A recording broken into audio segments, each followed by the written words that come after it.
Less আর বউ দিয়ে এক রঙের কাপড়কে আমি কিভাবে এত সুন্দর করে একটা ফ্রক বানালাম সেটা আজকে তোমাদের সাথে শেয়ার করব। তো প্রথমে ফ্রকের যে সামনের পার্টটা সেখানে আমি কাপ থেকে 1.5 ইঞ্চি দূরে একটা দাগ দিয়ে এভাবে একটু বাঁকা শেপ করে নিব। হাতাটা কিভাবে করলাম সেটা দেখায়। লম্বা করে কাপড় নিয়ে নিলাম আমি এখানে নিচে, তারপর এখান থেকে জাস্ট একটু করে এভাবে একটু বাঁকা শেপ করে দিলে হয়ে যাবে। তো এটাকে এখন কাটিং করে নিয়ে তারপর এটাকে পুরাটা কিন্তু পাঁচটা সাইডটাকে সুন্দর করে সেলাই করে নিব।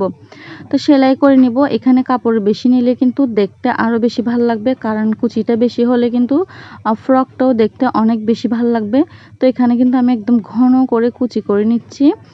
তারপরে এখানে হচ্ছে প্রথমে যে সামনের পার্টটা নিছিলাম এখানে কিন্তু আমি 2টা লেস লাগাবো।